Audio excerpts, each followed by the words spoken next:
Welcome to BV9 news. ముందుగా headlines చూద్దాం. అనంతపురం జిల్లాలో రెన్యూ పవర్ భారీ ప్రాజెక్టుకు మంత్రి నారా లోకేష్ చేతుల మీదుగా శంకుస్థాపన కార్యక్రమం. 22,000 కోట్ల వ్యయంతో ఇంటిగ్రేటెడ్ ఎనర్జీ కాంప్లెక్స్ నిర్మాణం. ఏపీని క్లీన్ ఎనర్జీ హబ్ గా మార్చడమే ప్రభుత్వ లక్ష్యమని వెల్లడి.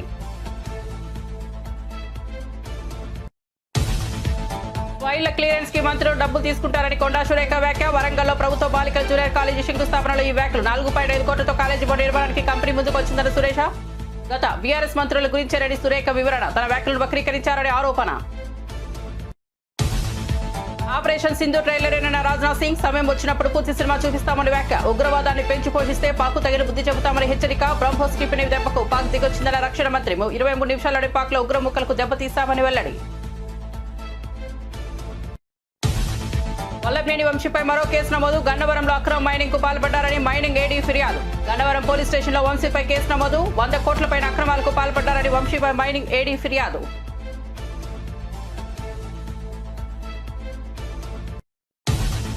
తిరుమల శ్రీవారికి సంజీవ్ గోయంక భారీ విరాళం. 7 కోట్ల విలువైన బంగారు ఆభరణాలు స్వామివారికి విరాళం. దాదాపు 5 కిలోల బంగారంతో చేయించినప్పటి హస్తం వరద హస్తాలు. ఐపీఎల్లో లక్నో జట్టు యజమాని సంజీవ్ గోయంక. నష్టాలతో ముగిసిన భారత స్టాక్ మార్కెట్లు. ఇటీవల లాభాల నేపథ్యంలో మదుపరుల లాభాల స్వీకరణ. సెన్సెక్స్ 200, నిఫ్టీ 42 పాయింట్ల నష్టం. మెరుగ్గా రాణించిన స్మాల్ మిడ్ క్యాప్ షేర్లు. అమెరికా డాలర్తో పోలిస్తే స్వల్పంగా పెరిగిన రూపాయి విలువ. ఇక వార్త వివరాల్లోకి వెళ్తే, ఆంధ్రప్రదేశ్ ను పునరుత్పాదక ఇంధన రంగంలో అగ్రగామిగా నిలపాలన్న లక్ష్యంతో ప్రభుత్వం కీలక అడుగులు వేస్తోంది. ఇందులో భాగంగా అనంతపురం జిల్లా గుంతకల్ నియోజకవర్గం వేతపల్లి గ్రామంలో రెన్యూ పవర్ సంస్థ ఏర్పాటు చేయనున్న 22,000 కోట్ల విలువైన భారీ హైబ్రిడ్ ఇంటిగ్రేటెడ్ ప్రాజెక్టుకు రాష్ట్ర ఐటీ విద్యాశాఖల మంత్రి నారా లోకేష్ భూమి పూజ చేశారు. ఈ ప్రాజెక్టు ద్వారా రాష్ట్రంలో పారిశ్రామిక ప్రగతితో పాటు వేలాది మంది యువతకు ఉపాధి అవకాశాలు లభించనున్నాయి. ఈ సందర్భంగా జరిగిన సభలో మంత్రి నారా లోకేష్ మాట్లాడుతూ, రెన్యూ పవర్ ప్రాజెక్టుకు మనం వేస్తున్న పునాది రాయి భారతదేశ క్లీన్ ఎనర్జీ విప్లవానికి పునాది రాయి వంటిదే. 22,000 కోట్ల పెట్టుబడితో రూపుదిద్దుకున్న ఈ ప్రాజెక్టు కేవలం గ్రిడ్లకు శక్తినివ్వడమే కాకుండా నిరుద్యోగ యువత ఆశయాలకు ఊతమిస్తుందని పేర్కొన్నారు. And all these investments are coming predominantly to the Rayalaseema region of our Andhra Pradesh. These are not just investments, they are endorsements of trust, vision, and Andhra Pradesh that is open for green business. The Anantapur Renewable Energy Complex will rise in 2 powerful phases. Phase 1, 587 megawatts of solar energy, 250 megawatts of wind, and 415 megawatts of battery energy storage system. A total investment of 7,000 crores will be deployed by Renew Energy. And combining with phase 2, a total 1,800 megawatts of solar, 1 gigawatt of wind, 2,000 megawatts of battery energy storage systems with a total investment of 22,000 crores will only come to the Rayalaseema region of Andhra Pradesh. This complex is more than generating power. It will generate livelihoods, empower communities, and energize our economy. After a 5-year lull, Andhra Pradesh is witnessing a green renaissance. A return of renewable energy majors like Renew sends a loud and clear message that this is the decade of Andhra Pradesh. This is the dawn of clean Pradesh. Let us not forget, Renew was one of the largest renewable energy investor in Andhra Pradesh before 2019. Despite the challenges of the past, they are back not just with investment but with conviction. Because when policies are strong, confidence returns, and when leadership is visionary, growth is inevitable. Mr. Sinhaji, your belief in our state and its future is really inspiring. Your return is not just a partnership, it is a reunion of vision and values. I was sitting next to Sinhaji. He was explaining various other projects as a group they want to undertake. I told him only one thing: give Andhra Pradesh the first opportunity and we will deliver on the speed of doing business, and we will ensure that you will call Andhra Pradesh and Rayalaseema your home soon. To all the government officials and the partners who made today possible, thank you very much for being the wind beneath Andhra Pradesh's green wings. We are not just laying concrete here, we are laying a vision of cleaner, greener and greater Andhra Pradesh. I would request all my cabinet colleagues, MLAs, MPs, NETCAP and all concerned district officials to extend all support to such projects and ensure that they have absolutely zero difficulty. The collector is also here. He has to take up the responsibility and lead from the front. The Honorable Energy Minister is also here. Any support that is required, we are more than willing to extend.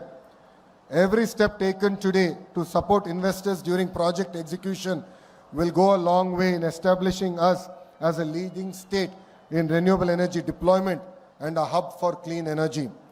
Together, let us rise. Operation Sindoor ఇంకా ముగిసిపోలేదని ప్రపంచం ఇప్పటి వరకు చూసింది కేవలం ఒక trailer మాత్రమేనని సరైన సమయం వచ్చినప్పుడు భారత సాయుధ దళాలు పూర్తి సినిమా చూపిస్తాయని రక్షణ మంత్రి రాజ్నాథ్ సింగ్ సంచలన వ్యాఖ్యలు చేశారు. పాకిస్తాన్ ఉగ్రవాద చర్యలు ప్రోత్సహిస్తున్న తీరుపై ఆయన తీవ్రస్థాయిలో విరుచుకుపడ్డారు. గుజరాత్లోని భుజ్లో ఉన్న భారత వైమానిక దళ స్థావరంలో శుక్రవారం ఎయిర్ వారియర్స్ భద్రతా దళాలను ఉద్దేశించి రాజ్నాథ్ సింగ్ ప్రసంగించారు. ఆపరేషన్ సింధూర్ ఇంకా ముగియలేదు, అందరూ ఇప్పటిదాకా చూసింది ఒక ట్రైలర్ మాత్రమేనని చెప్పారు.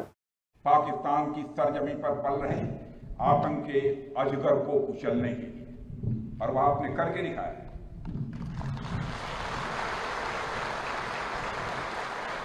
और मैं ये कहूं, ये कहना गलत नहीं होगा, जितनी देर में लोग नाश्ता पानी निपटाते हैं उतनी देर में आपने दुश्मनों को निपटा दिया।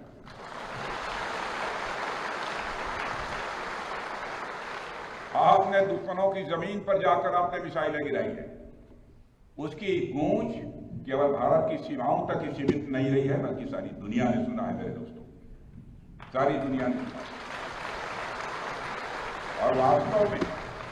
और वास्तव में वह गूंज सिर्फ मिसाइल्स की ही नहीं थी, वह गूंज थी आपके शौर्य की और भारत के सेना के जवानों के पराक्रम।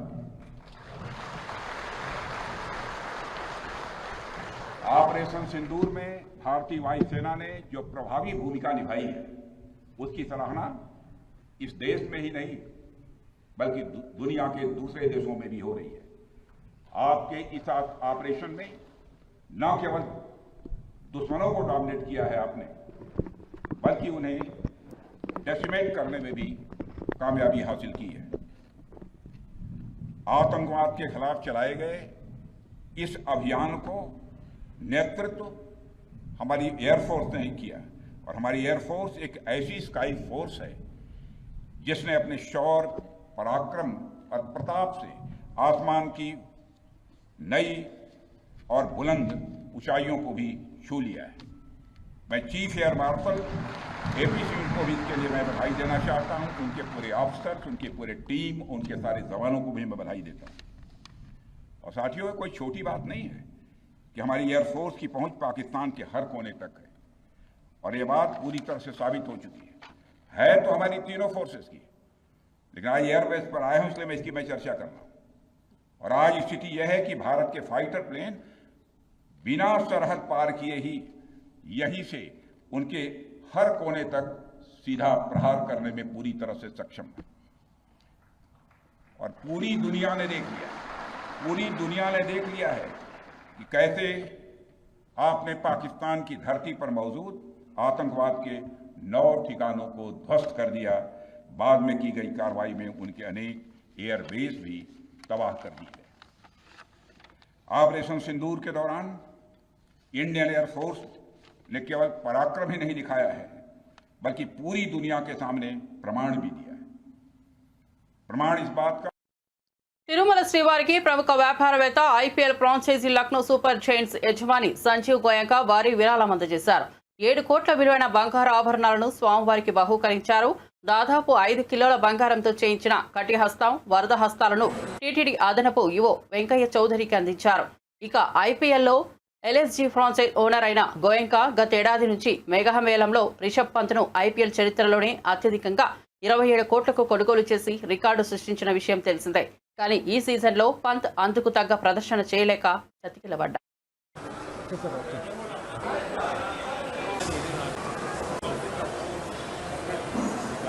ध्वरायोषसो नमन्त अधिक्रामे वसुजये पदायं वसुभिधं भगन्नः आवहन्तु गोमतीर्न उषासः लीलवती सदमुच्छन्तु भद्राः हृदङ्गुहाना विश्वतः प्रवीणाः यूयं पादस्वस्तिभिस्तदानः दैवतन्नः फणिशैलाधिपदेव दैवतन्नः भगवान् वेङ्कटदेव दैवतन्नः श्री श्रीनिवासः परदैवतन्नः श्री श्रीनिवासः परबन्धनन्नः श्री श्रीनिवासः कुलदैवतन्नः श्री श्रीनिवासः परभागजन्नः भद्राब्जे भाग्यलक्ष्मीः हरतलकमले सर्वदा दानलक्ष्मीः गौर्गम्ये भूतकारुण्यलक्ष्मीः भक्ताग्रे शौर्यलक्ष्मीः निखिलगुणगणारम्भरे कीर्तिलक्ष्मीः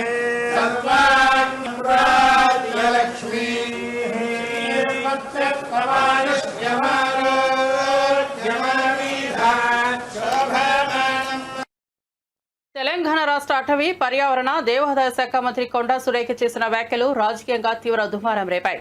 ఫైళ్ల క్లియరెన్స్ కోసం మంత్రులు డబ్బులు తీసుకుంటున్నారంటూ ఆమె చేసిన వ్యాఖ్యలు వివాదాస్పదమయ్యాయి. గురువారం వరంగల్లో ప్రభుత్వ బాలికల జూనియర్ కళాశాల భవన నిర్మాణానికి మంత్రి కొండా సురేఖ శంకుస్థాపన చేశారు. ఈ సందర్భంగా మాట్లాడుతూ, నేను అటవీ శాఖ మంత్రిగా ఉన్నందున కొన్ని కంపెనీలు ఫైళ్ల క్లియరెన్స్ కోసం నా వద్దకు వస్తుంటాయి. సాధారణంగా మంత్రులు ఇలాంటి ఫైళ్లను క్లియర్ చేయడానికి డబ్బులు తీసుకుంటారు. కానీ నేను మాత్రం ఒక్క నయా పైసా కూడా ఇవ్వొద్దని, దానికి బదులుగా పాఠశాల నిర్మాణం వంటి సామాజిక సేవ చేయాలని వారికి చెబుతానని వ్యాఖ్యానించారు.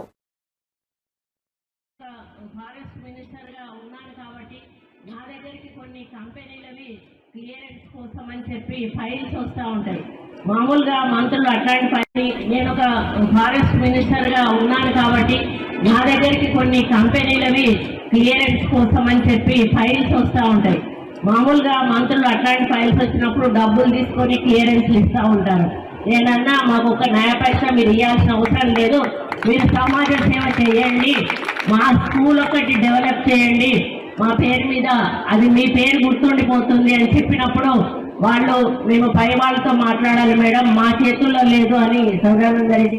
నేను ఒక చిన్న మాట, అది నేను జనరల్ గా వాడినటువంటి మాటను దాన్ని కాంగ్రెస్ వాళ్ళకి ఆపాదిస్తున్నాను. నేను కాంగ్రెస్ మంత్రులు అనేటువంటి మాట ఇక్కడ కూడా మాట్లాడు, జనరల్ గా మంత్రులు అనేటువంటి మాట మాట్లాడు, అందరూ అని కూడా మాట్లాడలేదు, జనరల్ గా మంత్రులు అని మాట్లాడిన దాన్ని ఎవరి ఆలోచనను బట్టి వాళ్ళు దాన్ని అర్థం తీసుకోవచ్చు. అంటే ఇక్కడ టిఆర్ఎస్ వాళ్ళ మైండ్ బట్టి వాళ్ళు దాన్ని అర్థం చేసుకొని నేనేదో తప్పు మాట్లాడినా, మా మంత్రులు అవినీతి చేస్తా ఉన్నారు అనే పద్ధతిలో నేను మాట్లాడినా అని చెప్పి ట్రోలింగ్ చేయడం చాలా బాధాకరం.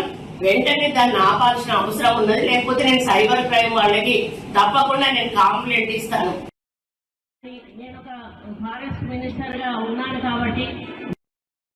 వైసీపీ నేత గండవరం మాజీ ఎమ్మెల్యే వల్లభనేని వంశీపై మరో కేసు నమోదైంది. గండవరం నియోజకవర్గంలో జరిగిన మైనింగ్ అక్రమాలపై గనుల శాఖ ఏడీ గండవరం పోలీస్ స్టేషన్లో ఆయనపై ఫిర్యాదు చేశారు. ఇందుకు సంబంధించిన అక్రమ త్రవ్వకాలపై నివేదికను పోలీసులకు సమర్పించారు. 2019 నుంచి 24 సమయంలో వంశీ ఆయన వర్గం అక్రమార్కులపై పాల్పడినట్లు నివేదికలో పేర్కొన్నారు.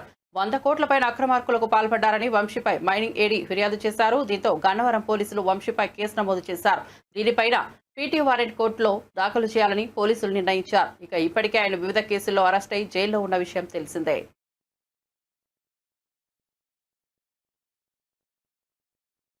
దేశీయ స్టాక్ మార్కెట్లు శుక్రవారం నష్టాలతో ముగిశాయి. ఇటీవలి కాలంలో నమోదైన లాభాల నేపథ్యంలో మదుపరులు లాభాల స్వీకరణకు మొగ్గు చూపడంతో వారాంతపు చివరి ట్రేడింగ్ సెషన్లో కీలక సూచీలైన సెన్సెక్స్, నిఫ్టీ రెండు నష్టాలను చవిచూశాయి. బీఎస్సీ సెన్సెక్స్ 200.15 పాయింట్లు క్షీణించి 82,330.59 వద్ద స్థిరపడింది. ట్రేడింగ్ సమయంలో సెన్సెక్స్ ఒక దశలో 82,514.81 గరిష్ట స్థాయిని తాకి మరో దశలో 82,146.95 కనిష్ట స్థాయికి పడిపోయింది.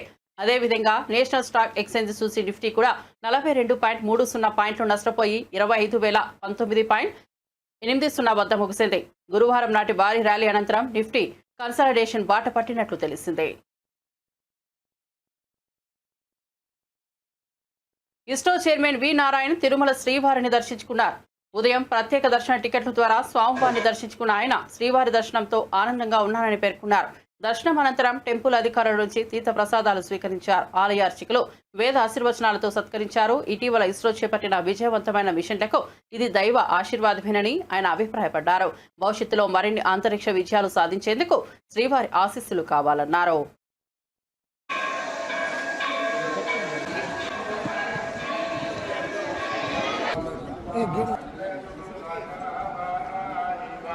मीटिंग है सर गलत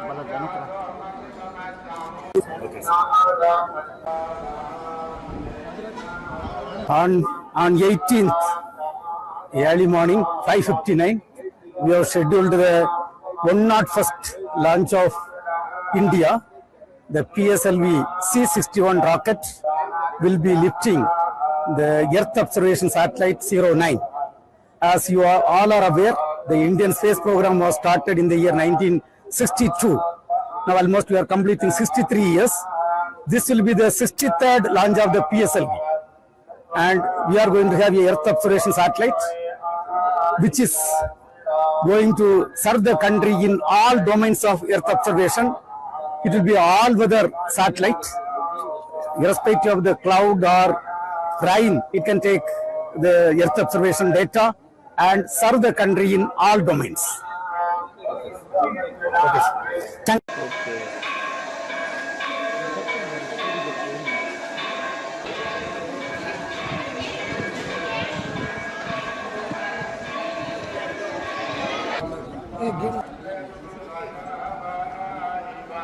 मीटिंग है వైఎస్ జగన్ ముఖ్యమంత్రిగా ఉన్న సమయంలో విద్యారంగంలో అమలు చేసిన సంస్కరణలను చంద్రబాబు ప్రభుత్వం ధ్వంసం చేస్తోందని ఎమ్మెల్సీ కల్పలతారెడ్డి ఆరోపించారు.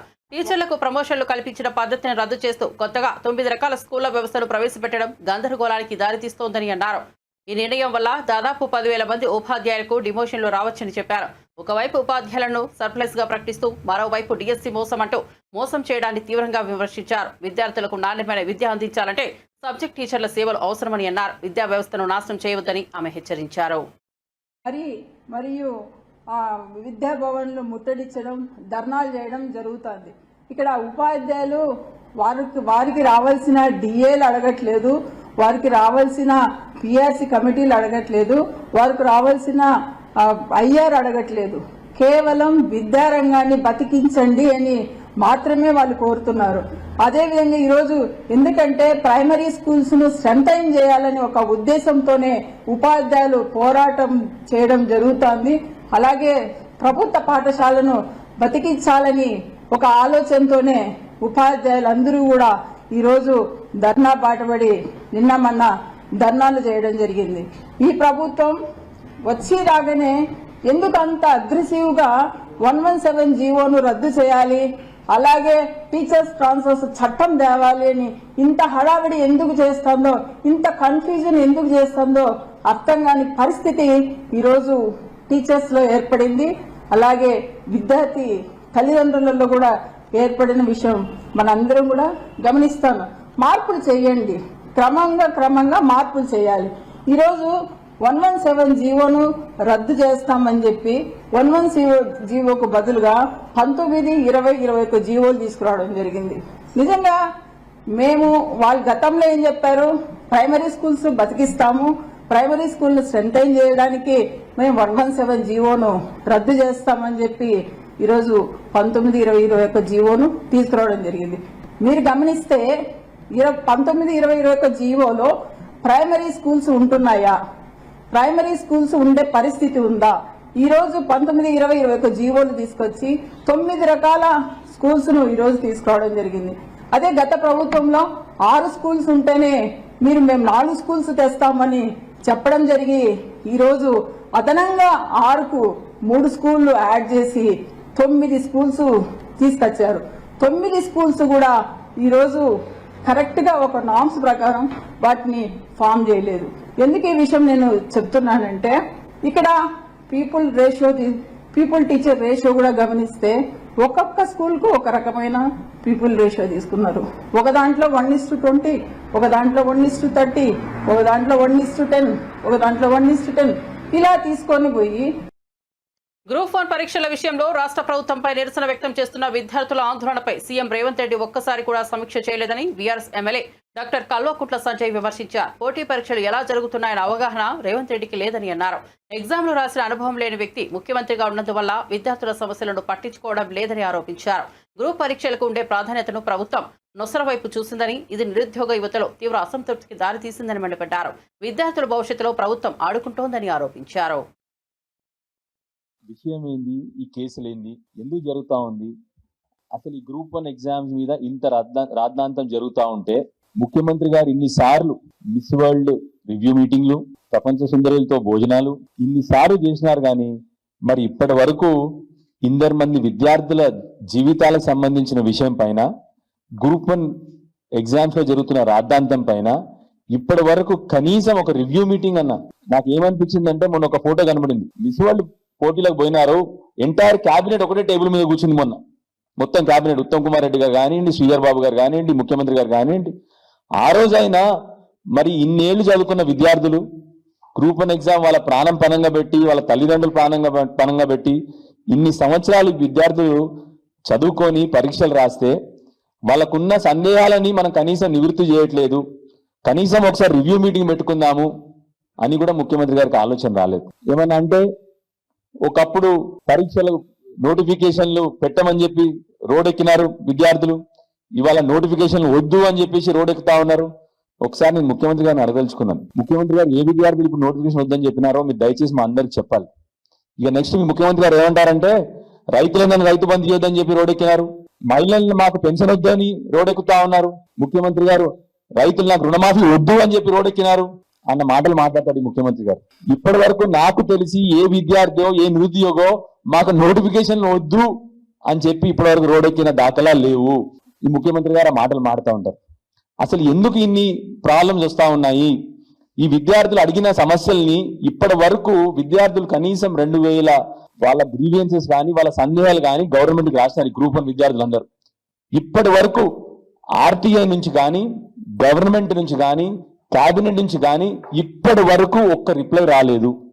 అప్పుడే వాళ్ళు మా దగ్గర రావడం జరిగింది. దాని గురించి కోర్టుకు వెళ్ళినారు. కానీ ఇప్పటి నుంచి గవర్నమెంట్ తరఫు నుంచి కోర్టు కూడా కొన్ని సందేహాలు లేవనెత్తింది. ఆ సందేహాలు కూడా గవర్నమెంట్ కనీసము. కాళేశ్వరం సరస్వతి పుష్కరాల సందర్భంగా ప్రభుత్వం 35 కోట్లు ఖర్చు పెట్టామని ప్రచారం చేసినప్పటికీ భక్తులు మాత్రం వాస్తవ పరిస్థితులను తప్పక నిరసిస్తున్నారు. కనీస రోడ్డు సౌకర్యం లేకపోవడం, మట్టి రహదారుల్లో ముళ్ల కంపల మధ్య నడవాల్సి రావడం భక్తుల ఆగ్రహానికి దారితీసింది. త్రాగునీరు, సన్మార్గ పథాలు, శౌచాలయాల కొరతతో తీవ్ర అసౌకర్యానికి గురవుతున్నామని వాపోయారు. ప్రభుత్వం చేసిన వాదనలకు భక్తుల అనుభవాలు విరుద్ధంగా ఉండటంతో తీవ్ర విమర్శలు వెల్లువెత్తుతున్నాయి.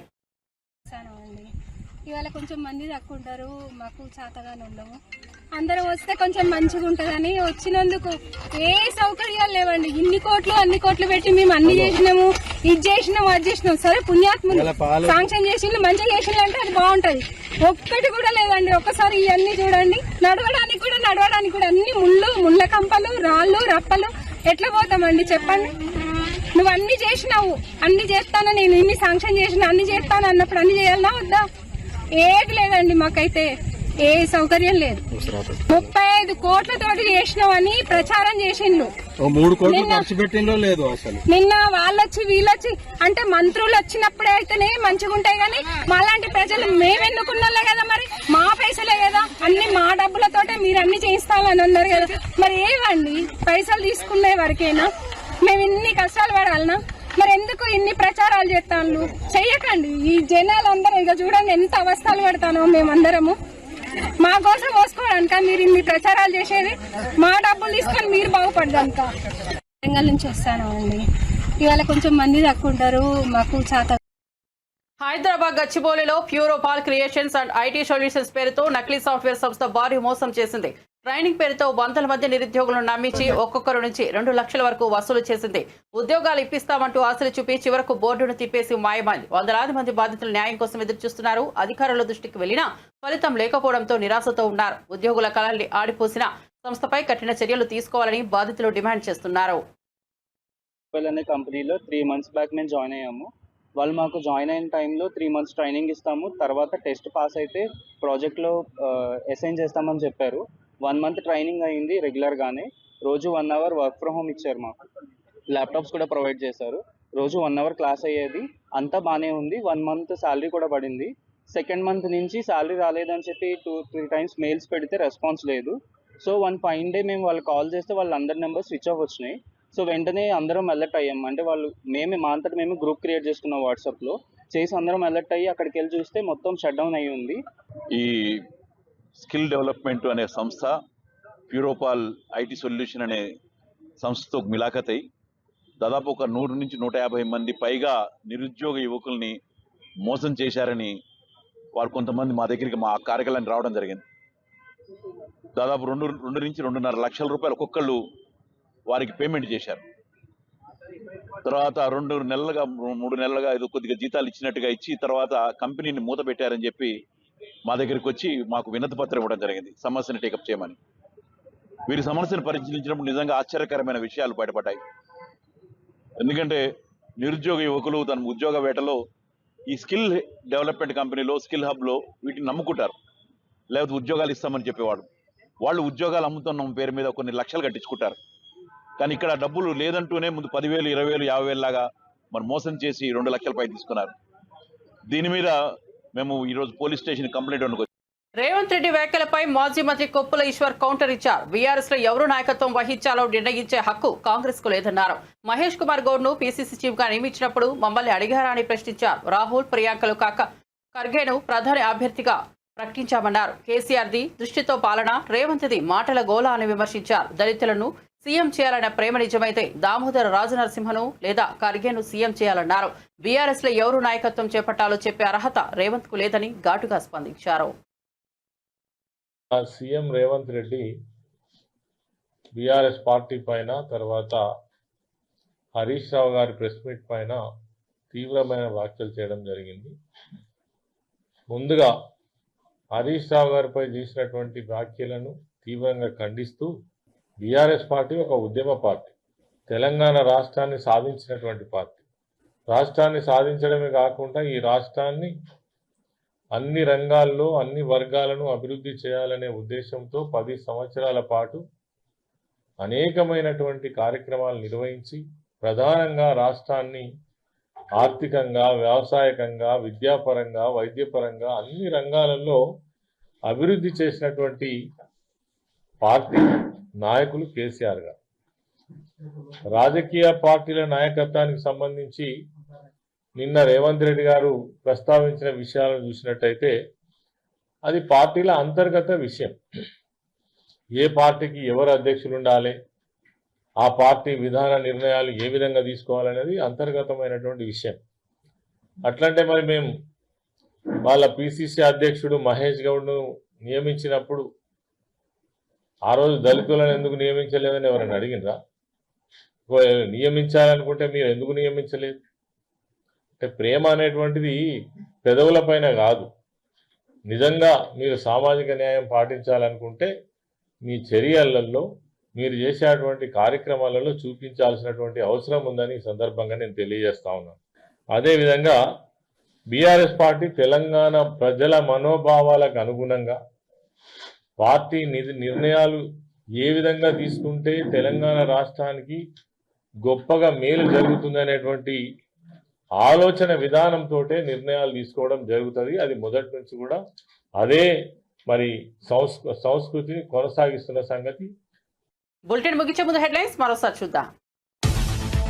అనంతపురం జిల్లాలో రెన్యూ పవర్ భారీ ప్రాజెక్టుకు మంత్రి నారా లోకేష్ చేతుల మీదుగా శంకుస్థాపన కార్యక్రమం. 22,000 కోట్ల వ్యయంతో ఇంటిగ్రేటెడ్ ఎనర్జీ కాంప్లెక్స్ నిర్మాణం. ఏపీని క్లీన్ ఎనర్జీ హబ్ గా మార్చడమే ప్రభుత్వ లక్ష్యమని వెల్లడి.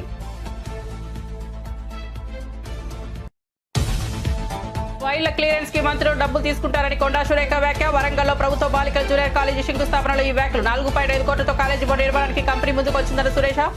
గత బీఆర్ఎస్ మంత్రుల గురించేనని సురేఖ వివరణ. తన వ్యాఖ్యలను వక్రీకరించారని ఆరోపణ.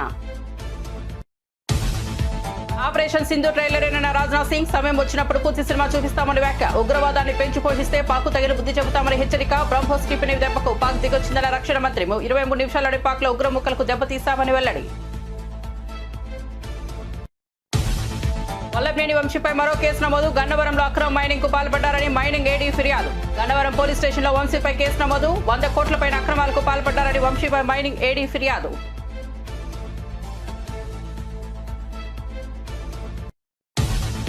తిరుమల శ్రీవారికి సంజీవ్ గోయంక భారీ విరాళం. 7 కోట్ల విలువైన బంగారు ఆభరణాలు స్వామివారికి విరాళం. దాదాపు 5 కిలోల బంగారంతో చేయించినప్పటి కటి హస్తం వరద హస్తాలు.